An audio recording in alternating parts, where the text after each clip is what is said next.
All right, welcome to our May KU Department of Communication Studies Link and Learn titled Making Meetings Meaningful. Again, thank you so much for logging out and logging back in. As we all know, technology can be your best friend or your worst enemy. And so today we experienced a short burst of technology being our enemy, but we are back on track. So again, thanks for joining us today.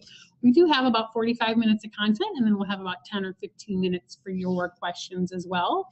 And we'll also do a little bit of interactivity as we go through the session today using our polling features. Also, a quick couple of logistical items for you. Over on the right side of your screen, you're probably seeing an image of me and hopefully a small box. But if that box is too large and you want to shrink it down a little bit, if you hover over my image, there'll be a series of size boxes that will appear above my picture, and you can choose the one that works best for you. Usually the second option, the one in the middle, is ideal. And then also, if you hover over the top of your screen, you should have a drop-down menu that offers both Q&A and a chat feature. And so if you have any questions as we go along or you're having any technical issues, please do feel free to use the chat or Q&A to reach out to us. And we'll be happy to help you. Okay, without further ado, just a little bit of background about me. I'll be facilitating today's session. I am a faculty member and program manager here at the KU Edwards campus, and we have a 4-course professional workplace communications certificate program, which is really blending the best of organizational communication theory and practice to help us identify and uncover a lot of the hidden communication dynamics and what's driving those in organizations. It provides folks who are in the program a really nice consultative skill set related to identifying and addressing communication issues within organizations. It's also a nice on-ramp to our full 2-year master's degree in communication studies if you would so feel that you would be interested in pursuing that. And so we definitely have a couple of people doing that right now. My personal background, I joined KU last summer. Prior to that, I worked for almost 15 years in a variety of industry roles, including corporate consulting, training and employee development, public relations, and corporate communications as well. And my research and teaching interests at this point, based largely on that experience in a variety of different organizations and workplace cultures, is on the process called socialization, which is how we come to join organizations, feel like we attain accepted member status, how we kind of negotiate that through communication, and then eventually how we choose to disengage and exit organizations. And that is all driven by communication and how we communicate within organizations and how others in the organization communicate with us. So there's lots of interesting dynamics there. So today we're going to be focusing on a very tactical communication topic, and that is how do we make meetings more productive, effective, and maybe even a little bit enjoyable, right? And so we'll have a variety of tips, strategies, and ideas that you can use immediately after today's session. One of the first things there is the role of an agenda and sending that agenda out in advance, including topics, who's going to lead the discussion, and how much time we're going to spend on each of those topics. And so I've put together a sample agenda like that for our session today. I'm leading all of the discussion topics, but I have appointed a certain time frame for each topic to communicate to you how much time we'll be spending on each agenda item and how we're going to be moving through the variety of agenda items that you see here today. So again, this is a sample template that you could actually use for your agenda, for your team meeting agendas. And so this also brings up the first question that I want to ask all of you about your experience and specifically your frustration with meetings, and that is, what are your top meeting pet peeves? So you're actually going to see here a polling question appear that asks you to select your top 2 meeting pet peeves. And so I'll give everyone a minute or so to read through the list. And you might want to check all of them, right? But hopefully you can identify your top 2, and we'll see where we fall out as a group here.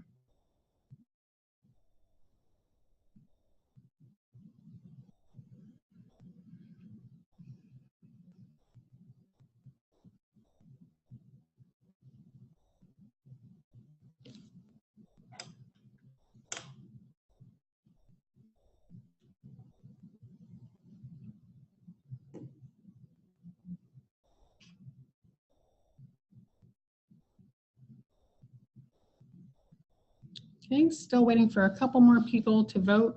Does look like we have one clear winner in terms of the biggest meeting pet peeve, and I'll share that with you in just a second.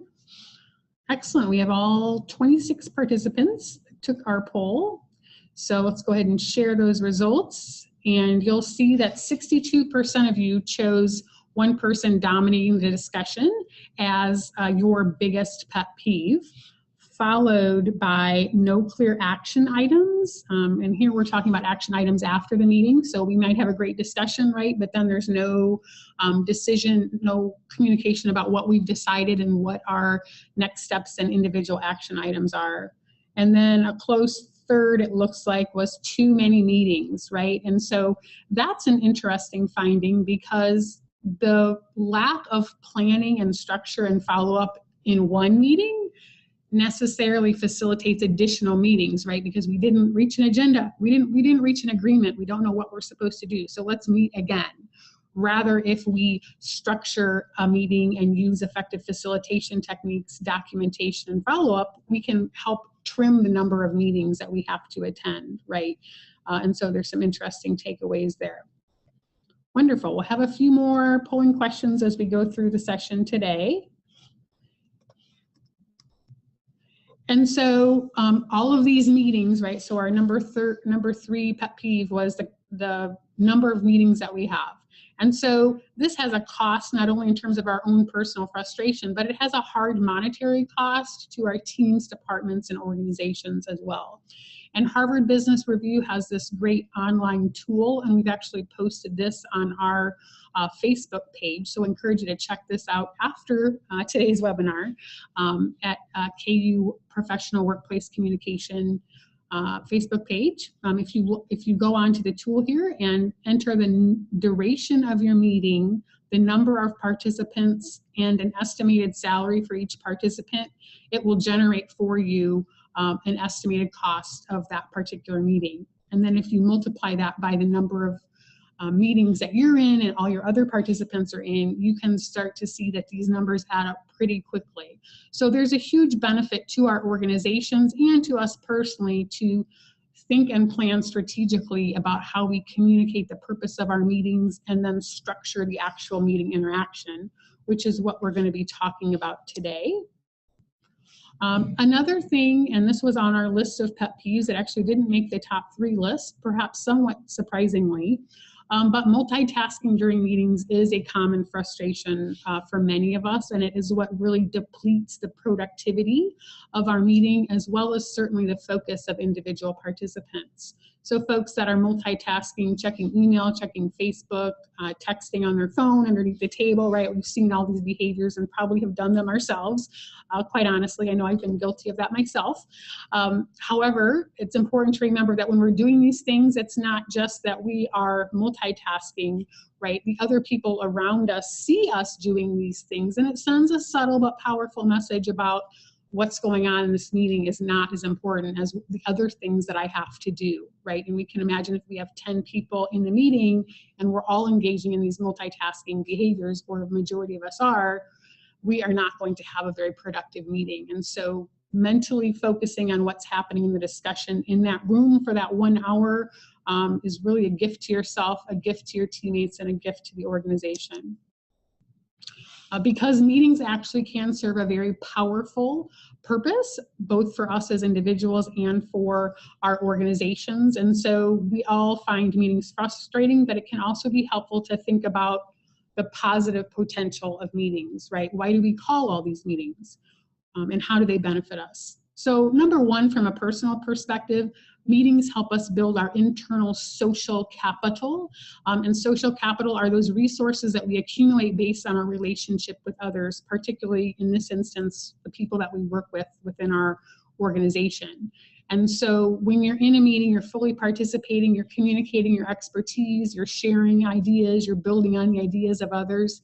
That helps others trust you, like you, want to work with you, want to have you on the team when they are staffing their next big, important, high priority project, right? And so it's not just a matter of being physically present, it's how we communicate kind of who we are as a workplace professional. That helps us build our social capital. And certainly that extends over the course of our career, right? So many of us go on to work 8, 10, 12 jobs over the course of our careers. And if we establish those meaningful relationships at each place we work, our colleagues go on to other opportunities as well, and they can pull us in and connect us to new opportunities that way as well, because they remember what a great colleague we were to work with. Secondly, from an organizational perspective, meetings are a valuable meaning-making process for organizations. So a meeting is not just an individual event. It both reflects and reinforces the organizational culture. So what are we communicating about the value and process of meetings in our organization? That they're planned, efficient, productive, they bring people together, they facilitate collaboration, or they're just a waste of time where there's no clear agenda, nobody really participates, and it just is this unending process of 1-hour meetings, right? And so it's also important to think about the individual participants in your meetings. So you may have been on this team for a while, or you may have done similar projects in the past.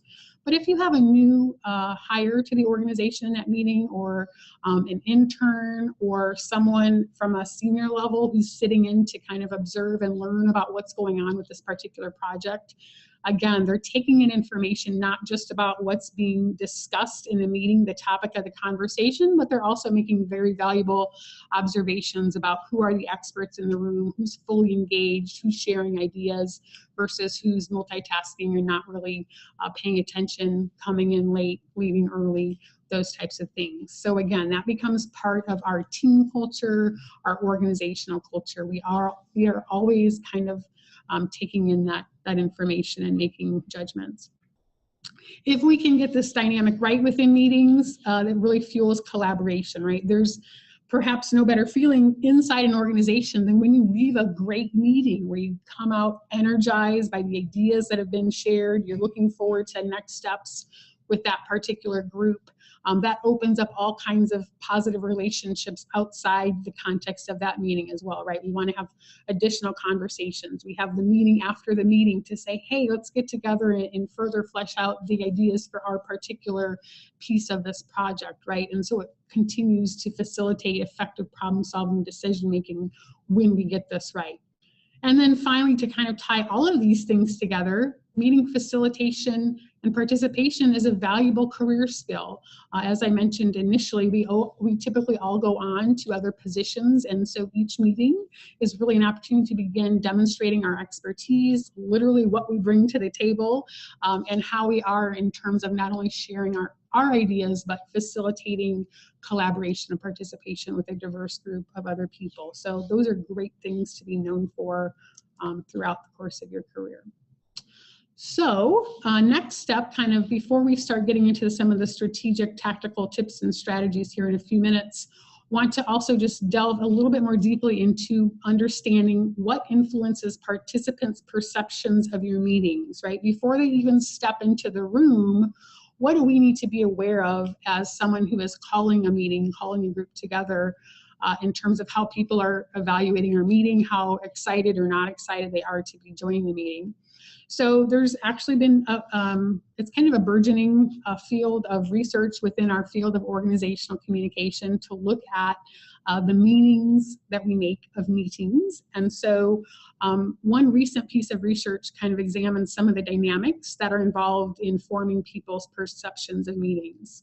So one is the size of the meeting, right? So if we think big meeting, the assumption there is if there's a lot of people in the room, this might be frustrating, right? We might think it's going to be hard to get anything done or make any decisions if we have a big group of people. Versus a smaller meeting, we might again assume that there's more kind of expectations on us to actually fully participate because it's harder to hide when there's a smaller group of people.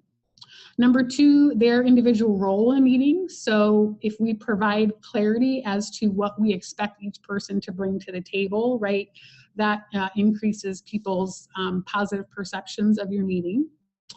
attitudes towards this specific meeting. So if there's no agenda, for instance, people are going to walk in the door thinking, I don't even know why I'm here, why this is on my schedule, why I can't be doing the 12 other things that I need to be doing today, right? So again, we're starting to see the pattern and importance of making sure that we're effectively planning and communicating the goals, purpose, and agenda of our meeting in advance.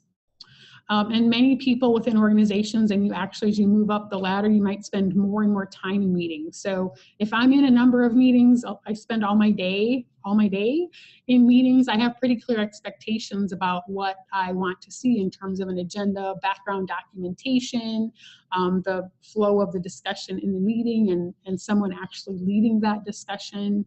So people, we talked earlier about meetings being a meaning-making process. So people that are experienced in attending meetings, as I am sure is the case for many, if not most of you on the phone, right? The more meetings you attend, the more clear expectations you have for what makes a good meeting. And so you bring that assumption and expectation to the meetings you attend. And so on a related note, the types of meetings we attend and the total organizational membership we have, the number of different teams, projects, business units that we're associated with, right? We're stretched thin.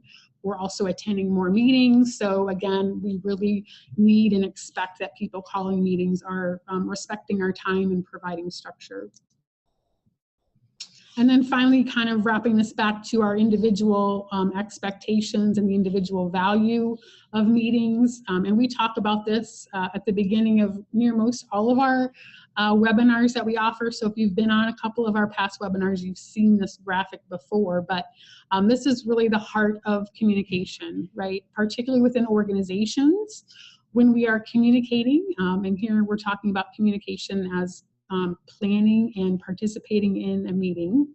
We're trying to accomplish 3 simultaneous goals. One, we want to build relationships, right, and communicate not only information, but communicate that we value the other people, we value their time, we want to hear their ideas, we want to facilitate that idea sharing, collaboration, and decision making.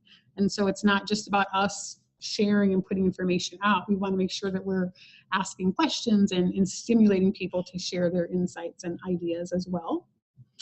If we move down the left-hand side, we're also trying to accomplish a task, right? And so today, as I'm facilitating this webinar, I'm wanting to share valuable information with you. I'm also kind of monitoring the technology that we're using. And so I have multiple instrumental goals in addition to wanting to build an ongoing relationship with you and provide information that's valuable to you in the workplace. And then on a related note, I'm also, as we all are in our communication, trying to communicate my identity, right? And so in a meeting, typically, we see that people are trying to communicate their expertise, right? I know my stuff, I have something to communicate here. I want to make sure we do this the right way. And so identity goals are forefronted often in the meeting context. But again, we're doing all 3 of these things simultaneously. So we're trying to communicate our own expertise. Ideally, we're also communicating in a way that's validating other people's identity as a valuable professional, looking to build those longer term relationships and accomplish our tasks and goals associated with the meeting. So to do all of that, right, as we've kind of talked about, just to recap so far, you want to make sure that you invite the right people to the meeting. You want to spend time planning logistics. And so thinking about the room size, you don't want to have a room size that's either too big or too small, because that communicates something. If you have 5 people in a meeting and you're in this giant room, it just makes people kind of feel more distant from each other, which can impact the vibe of the discussion or people's willingness to participate. You want to make sure you have the right tools in the meeting, and we're going to talk about this when we get into the specific tactics and strategies you can use to facilitate good discussion. So you want to make sure that you have a computer, an LCD projector, if you're going to be sharing a PowerPoint or something else from the web, a whiteboard so that you can write ideas and validate people's ideas as they're sharing those. It's great to just get up and write those on the board or a piece of flip chart paper if you have that. particularly if you're covering a lot of details in the meeting. It's helpful just to give people that visual reference. It keeps people on track, keeps people engaged, and helps prevent them from sliding into the multitasking or thinking I'm just going to, check my email and listen into the discussion versus actively participating and adding to what's being listed on the board or the flip chart. You also want to test your technology, and so even sometimes when you do that, it doesn't work out, right? So I certainly still tested my technology before our session today, and it still got me. So just really underscores the importance of preparing the best that you can to make sure that not only you're familiar with the technology, but also that your participants are familiar with the technology as well. So for today's webinar, you got a link a week in advance, and then again a day in advance that kind of said, here's the link, here's how you register.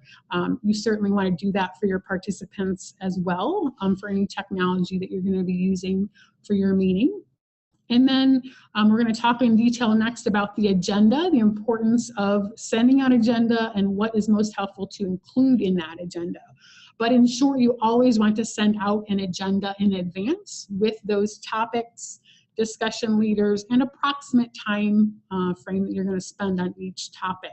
That just helps people come with a clear sense of what's the purpose of this meeting, what's my individual responsibility, what do I have to do to prepare before I walk into that room, right? Very different than just getting a meeting request, accepting on your calendar, and not really understanding what's going to be happening. So helping people focus and plan in advance. So what exactly makes for an effective meeting agenda?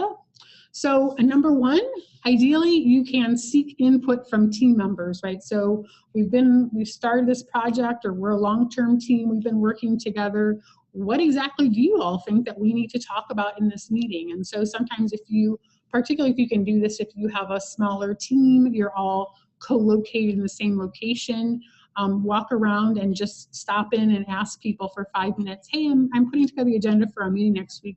What are some issues you think that maybe we haven't been addressing that we probably should spend a few minutes of time on? I'd really like your input, right? And you can certainly do that same question asking via email if your team is virtual or geographically dispersed. But get that input up front, right? That really helps get people's buy-in, and they respect the fact that you want to respect their time and make sure that you're covering a topic that's valuable and important to them. On that note, select topics that affect the entire team. So you want to think strategically about who's going to be in this meeting. They are all stakeholders in your meeting, and so what's at stake for them? What do they want to talk about? So it's not just what do I need to talk about or what do I want to accomplish, it's what does my team or group want to know and discuss. Number three, at the top of your meeting agenda, or specifically at the email, the meeting request, it's really helpful to say, in addition to the date, time, and location of the meeting, here's our purpose for this meeting, right? Here's the goal of the meeting. So the purpose is we're going to be talking about Project X. And then our goal for this particular meeting, are we going to be sharing informational updates, a status check on where we are, what issues we're experiencing? Have we encountered a problem and we need to seek input from each other to figure out what's the best path forward? Or have we already done that and now we need to make a decision, right? And so again, that just is a small detail that helps people get into the right mindset and also think about what they need and want to bring to the discussion. So are we sharing information, seeking input, or making a decision? Very helpful. Number four, list agenda topics as questions. You saw a couple of examples of that on the agenda that I highlighted at the beginning of our session. That just triggers people to think a little bit more deeply about what's going to be happening in this meeting. It also can add some clarity. So here's an example on the slide. The topic of office space allocation. That's kind of an abstract topic. I don't really know how this affects me or what I can bring to the table to this discussion. But if you ask the question, under what conditions, if any, should we reallocate office space? Okay, well, that might impact me. Am I going to lose my office? Am I going to be moved to a different part of the building? I've seen that we're hiring more and more contracted staff, for instance, and they seem really crammed into this original spot. So maybe we should move them, or bring in some more cubicle spaces or tables, right? So the question prompts additional thinking that a more vague, ambiguous statement does not. We talked about number 5, number 6, and number 7, right? So just document an estimated amount of time, be realistic for each topic, appoint accountability or responsibility for each topic to one of your meeting participants, and then distribute any background information in advance, right? So that's really helpful to help people prepare. So that's 7 things that you can do up front, right? So that's a lot of work, right? But it's going to pay off in the long term, because then everybody comes to the meeting with a clear, much clearer sense of what's going to happen and how they can facilitate the success of the meeting. So tools of the trade, once we're in the room together, right, we want to plan this in advance if we're the facilitator. But some things that we can think about are planning discussion questions. So don't just have an agenda, but plan to ask them strategic questions to facilitate discussion. Definitely do introductions. If you're a long-term team, you might not need that. But if you have new people on the team, or you have a consultant or observer coming in, just make sure that everybody knows each other. That's really important if you're starting a new project. You want to make sure everybody knows what everybody's role is on the team. And then you've got these logistical items, as we've mentioned, markers, flip charts, Post-it notes. I have a specific idea that works really great if you need to brainstorm with your team. And so you need Post-it notes for that. The parking lot, I'm going to guess most people have heard of the parking lot, but we tend to forget about its value as a tool. So when you have that one person that dominates the discussion, which I believe is our #1 frustration, right? Typically the person who's dominating the discussion tends to take the discussion in a different direction than where we're supposed to be going, right? And so you can acknowledge that person's idea or concern, but also let them know that we've only got 20 minutes left in this meeting. I want to be respectful of everybody's time. So Mark, I'm going to put your idea on the flip chart, and you and I can have a side conversation afterwards, or we'll dedicate 15 minutes to discuss that concern, because it is a valuable one, in our next meeting. And so you're just putting that concern idea in the parking lot for follow-up afterwards. That helps you keep your current meeting on track. Also validates the person's concern, because it's literally on the board, right? So we're not forgetting about it. And then finally, to avoid that other frustration you noted in the poll at the beginning of the session, you want to make sure that you do not leave a meeting before recapping decisions, action items, and individual accountability. So make sure everybody's clear on what they need to do and by when, and what's going to be happening in our next meeting if there is one. That's really critical. So meeting roles within the meetings, delving into the specific tactical stuff here. It's ideal to have a timekeeper, so just ask someone to kind of monitor those time slots that you have on the agenda and let you know if you're coming up. We've got 3 minutes left for this topic, or we've hit our time limit for this topic. Do we want to dedicate another 5 minutes, or do we need to make sure that we move on to get through all of our agenda items? So that can be a valuable strategy. A note taker, obviously, someone who can actually capture things in the moment and then quickly send those meeting notes out afterwards. Another meeting role that you may not have heard of is the devil's advocate.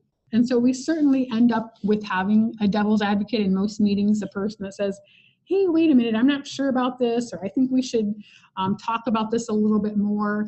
And so when that role is present and it's used appropriately in terms of not dominating the discussion with those constant questions, that's a great thing.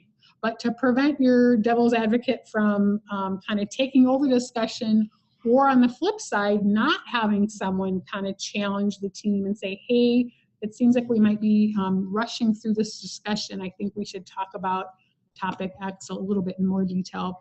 It can be helpful to designate someone formally in front of the team as our devil's advocate. So Michelle, I'm going to ask you to kind of call us out if it seems like we are rushing through a discussion item, or if we skip over something important, right? So feel free to ask us those questions to make sure that we're covering all the bases. So that's a good role to appoint, particularly if you find that you have a pattern in your previous meetings of either no one kind of raising those important questions, or on the flip side, you have somebody else who's really taking that devil's advocate role and running with it a little bit too much.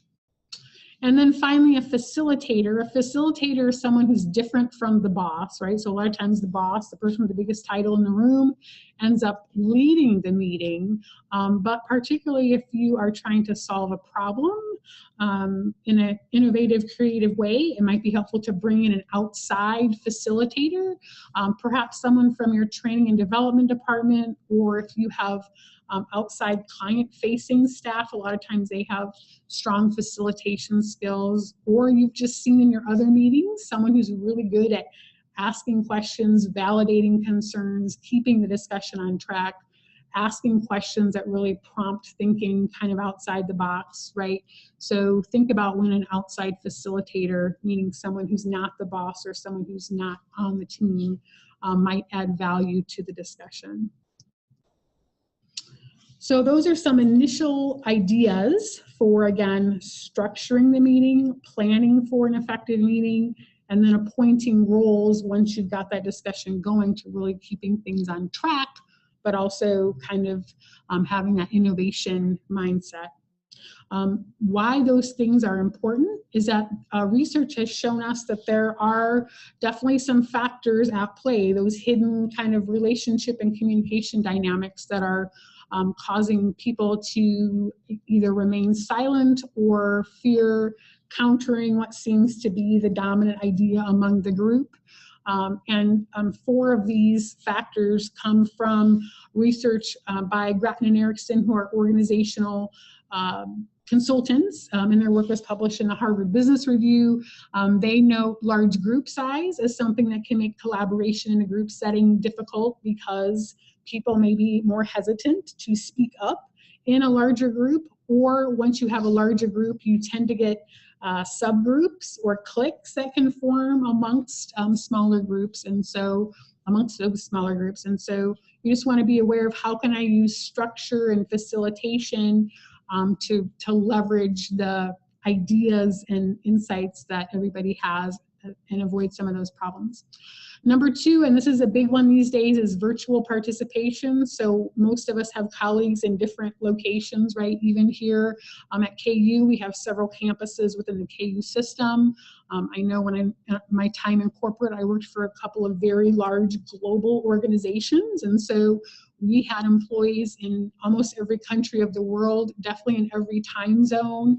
And so at its most extreme, we had 15-hour time zone differences between where I was in our corporate headquarters in Chicago and some of my colleagues in China and Japan. And so those folks, in addition to time zone differences, they're participating through technology, right? And so as we might be feeling today, that can feel a little bit distant. And sometimes people report that they're forgotten, right? So if you're the one person in Omaha or the one person in Orlando on the team that's calling in and everybody else is in the actual meeting room, it's very easy for them to forget you're there. So if you're planning that meeting, you want to make sure that you actually remember that person's there and explicitly call on them and ask for their input to make them feel included and valued.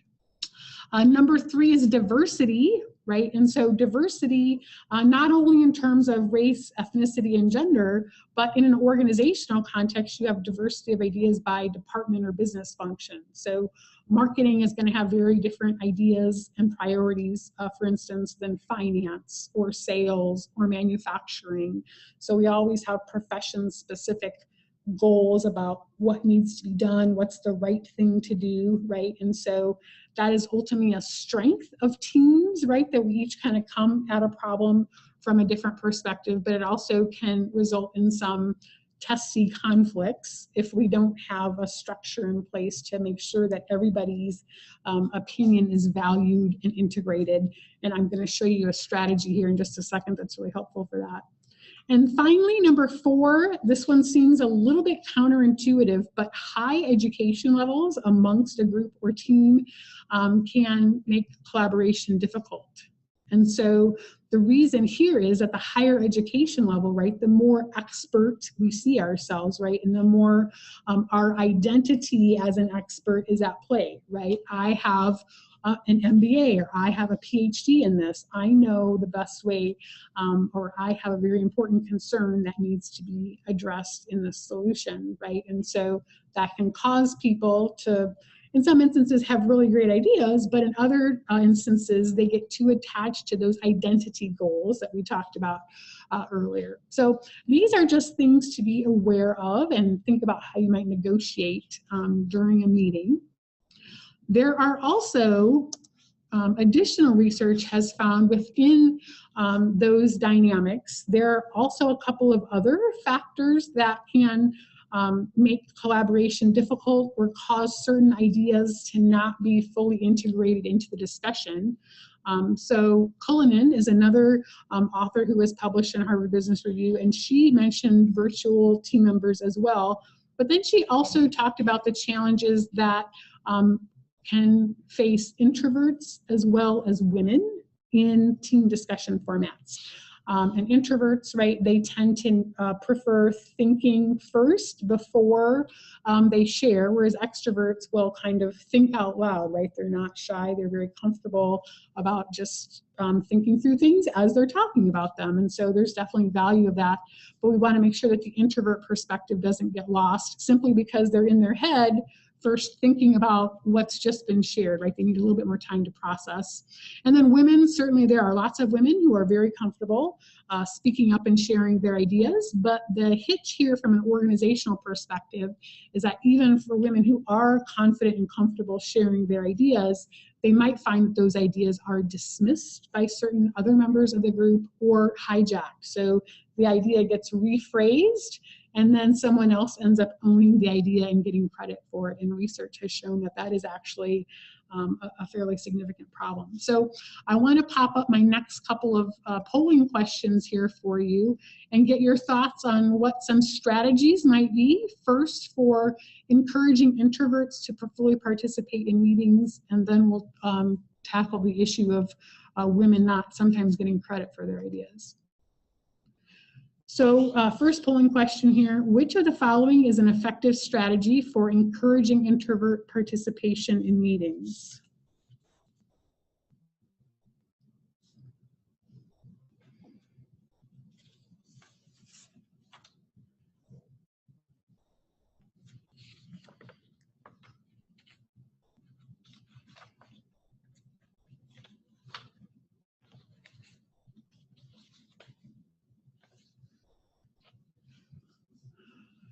Still waiting for a few more people.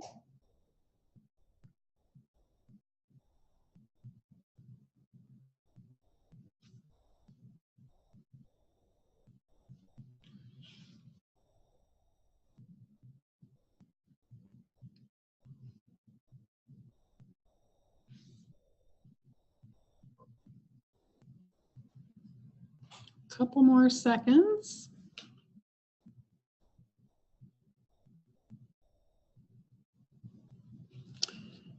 All right. And the correct answer was all of the above, which the majority of folks got correct, right? So these are all strategies that we can use to help encourage introverts to feel comfortable fully participating and be prepared to participate. So sharing that agenda and background information for them to review and think about in advance. Also sending meeting notes out after the meeting and asking in an email if there's any follow-up ideas, because again, introverts need time to process, so they're processing during the meeting, and then afterwards they might think, oh, I had this great idea. And so if you say, hey, here's our meeting notes, feel free to let me know if you have any additional insights, that's a great opportunity to continue that conversation and build on it afterwards. Interestingly, no one said asking them directly for their input or ideas by itself, but that is actually a great idea as well. So you want to be kind of gentle in how you do that and just say, John, I noticed that you haven't shared your thoughts on what we're discussing so far. What do you think about our discussion? Do you think we might be missing anything, right? And so tone of voice, nonverbals, very important there. You don't want to feel like you're calling them out or putting them on the spot. But that's a great idea for inviting them in, because sometimes introverts can struggle with finding the right moment, right? And if you are an introvert, you know what I'm talking about. You struggle with finding the right moment to interject, particularly if there's a very animated conversation going on. So those are just a few ideas for helping introverts out. Now let's look at similarly strategies we can use to make sure that women are getting full credit for the ideas that they're sharing in meetings. So which of the following here is an effective strategy for ensuring women are not interrupted or having their ideas rephrased and hijacked by others during discussion?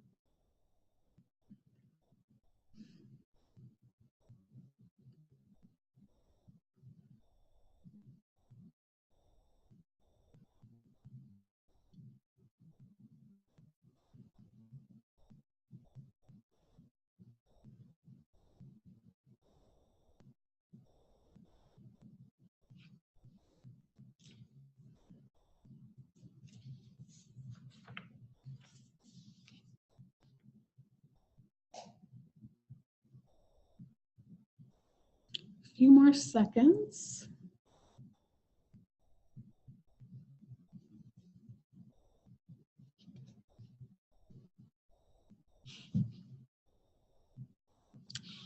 All right, let's take a look here.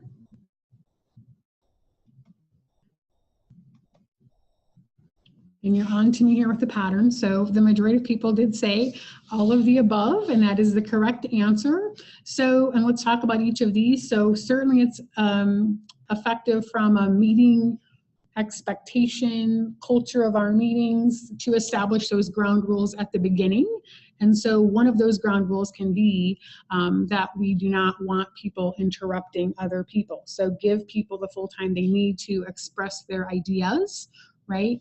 Secondly, encourage others to speak up, again, in kind of a gentle but direct way, to say, you know, hey, I think we need to let Jane finish talking about the idea that she was sharing without interrupting, right? So Jane, please continue and tell us about the rest of your idea. So addressing it directly that way. And then if this is a behavior that's continually going on by one person, sometimes people are just completely blind to the fact that they're doing this, right? Or they don't recognize the negative impact it's having on the overall discussion, and particularly on that person who they're silencing or taking credit for their ideas. So it can be helpful to say, Mark, you know, can I talk with you for just a couple minutes after the meeting, and then let him know just what you've observed in terms of the pattern of interrupting or taking credit for someone else's idea. So these are all communication-based strategies that we can use, again, to make sure everyone feels acknowledged and valued, and that we're actually providing the gift of feedback to people who are perhaps engaging in some troublesome behaviors. All right. So the next thing that I want to talk about here is a specific strategy that we can use to make sure that we're getting all of our meeting participants rowing in the right direction, right? So on this slide, you see a great analogy for the value of doing everything we've been talking about so far. So putting out that agenda, doing those introductions, making sure the purpose and goal of the meeting is clear, both in our agenda that we send out in advance and at the beginning of the meeting, restating those things, right? Getting everybody in the boat, understanding, rowing in the right direction, right? Letting them know that we're going to work together to solve this problem, make this decision, gather input, whatever it is that we're doing, right? And that just helps people feel validated, engaged, and gets them excited about participating. So again, the meeting Canoe, we want to get everybody rowing in the right direction. So a couple of quick strategies for structuring discussions specifically and preventing some of the issues we've talked about previously.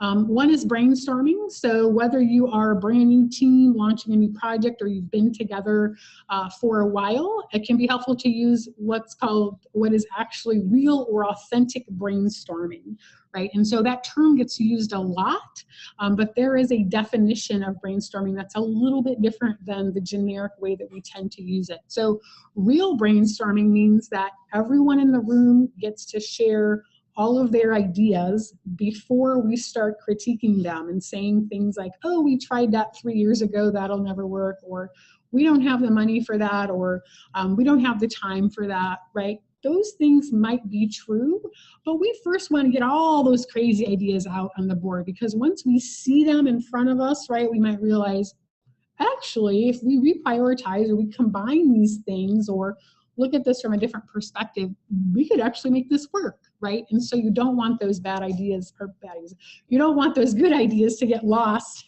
in the shuffle, right? And so hold the critique until the end. Certainly you're going to go back through and have a realistic discussion, but the tenor of that discussion is going to change quite a bit if we first focus on validating everybody's ideas and getting all the potential ideas out for us to consider, right? And so people find that very powerful. When I teach this technique in some of my classes, they think, wow, this is the first time I've ever been in a group where people didn't start jumping on and critiquing ideas right away. And we come up with some really fantastic, very practical, powerful ideas. Another thing that can be helpful in a specific organizational context is to ask your participants first to brainstorm ideas as themselves, so as the manager of customer service or as the academic advisor or as the finance manager, you know, what are your concerns, ideas, perspectives? Get that on the board, right? Or have people write those ideas out on Post-it notes first, and then everybody walks up and puts them on the board. And then do another round of brainstorming, but assign people an identity shift. So now you're not an employee with 10 years of tenure in the organization. Now think about this challenge as a new hire. Or instead of your current role as finance manager, think about yourself if you were a customer support person on the phone with customers directly all day. If you were a customer support representative, what might be your concerns or needs related to this idea, right? And people will get very uncomfortable with this at first. They'll say, well, I don't know. I don't want to stereotype that person, or I don't want to assume things, right? And that's a valid concern, and you want to validate that. But also just encourage, you know, absolutely, that's a good point, but just for the sake of this exercise, just want you to put yourself in the other person's shoes and think about what concerns or needs they might have, right? And so that becomes very powerful, and it opens up kind of a new way of thinking. Some of these other things we've talked about too, in terms of, I've mentioned using Post-it notes. So as opposed to just asking people to raise their hand and shout out their ideas, particularly for your introverted people or people that are new to the group or more junior level who might not feel just comfortable just shouting out their ideas, give everybody a minute or two to write down each individual idea on a Post-it note and then put those up on the wall. Or to really ensure anonymity, you can collect the Post-it notes from everybody and then place them up on the wall yourself. And then people's ideas aren't critiqued because they're the new person or they're the junior person or they're the boss, right? So we're naturally going to coalesce around that. It gives everybody's idea kind of equal footing. Also, if you have more of a quiet group, you can do the round robin technique and actually go around and ask each person either midway or at the end of the meeting one more idea they have, or one more question, or one more concern they have. And that just creates accountability for everyone, as well as gives the space for your quieter participants to voice their ideas or concerns. So that's called the round robin technique. And then real quick, there's this, so I mentioned the brainstorming, right, and asking people for ideas. There is a 6-step process that you can use, and here in the image on the right side of the screen, you can see the outcome of one of these brainstorming sessions where we ended up with 9 categories of ideas for implementing a new marketing strategy for one of our programs. And so what you do, again, this addresses your introverts and your extroverts and helps ensure that you really leverage all the ideas in the room. Number one, ask the big question, right? So how do we more effectively reach a wider range of our target customers, or whatever your question is. Everybody writes one idea, each new idea on a new Post-it note. So give everybody a stack of 20 Post-it notes, each idea on a single Post-it note. And then if it's appropriate or you think it will be helpful, then ask everybody answer the same question with a different identity, and give them that identity on a note card, right? And give them time to think about, if I was this person, what different concerns or questions might I have? Then everyone goes to the wall or the board and posts up their Post-it notes just kind of randomly. Step 4 is to, once they're all on the board or the wall, then everybody go back through and spend a couple minutes just reading all of the Post-it notes and kind of taking it all in from one side of the list to the other. Step 5, do some voting. So give everybody stickers, just those round colored stickers or small Post-it notes can work. 5 or 10, depending on the total number of ideas you have on the board. Now I want everybody to go around and vote with your little stickies. What are your top 5 ideas that you think are most effective, practical, whatever that criteria is that you want to set? And then you're going to have that list that you can go through and still see the full range of ideas, but vote on and discuss those top 5 or 10, make those your decision items as well as your action items. So these are the things we're going to explore and develop more as a team. And step 6, before you make those final decisions, if you want, you can also have people categorize those ideas. So the Post-it notes that you see here on the board initially were just all kind of random, and we went through as a group and people grouped them together and then came up with categories or titles, which just helped everybody kind of make sense of what we had. So that's just an idea. Think about how you might use that. So a couple of takeaways. So leaders, think about how are you going to plan and structure your meeting for reflection and discussion. Remember to send out that agenda at least typically 3 days in advance. Make introductions once you're in the meeting. Plan for and ask good questions. Manage your time so you've got that time-based agenda.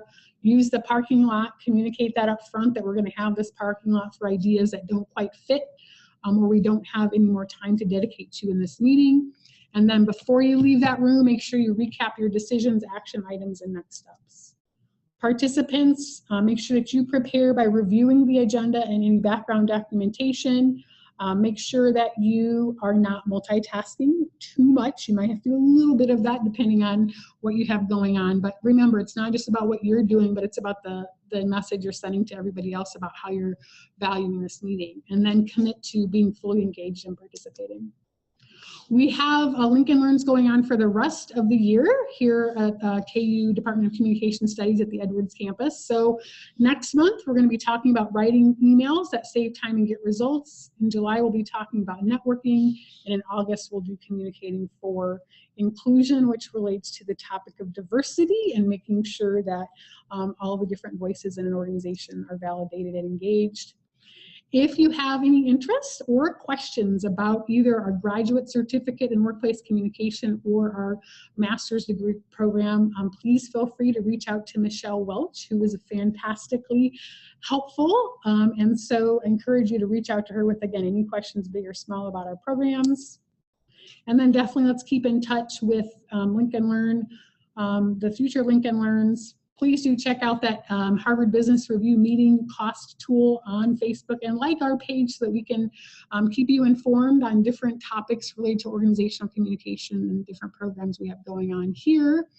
And then real quick, if you have just 1 more minute, because I do want to respect your time, one question about today's Lincoln Learn. So how helpful was today's session for you in giving you some new ideas for planning and facilitating effective meetings?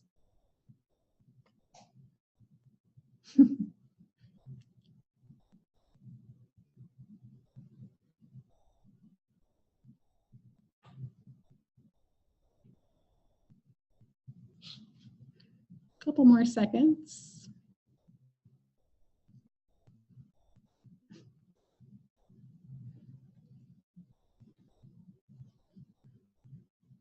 And then also we do have, as you're finishing up the final poll, our Q&A and chat features at the top. If you have any final questions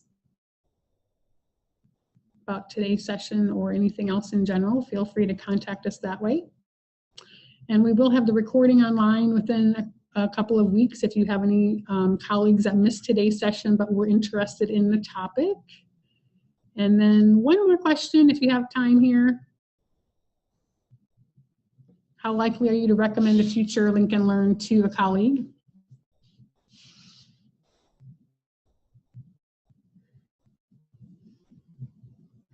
And that is all that we have for you today as you're finishing up this final question. Again, thank you for your time.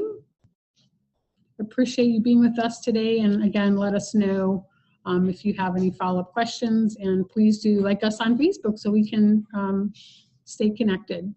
Have a great day.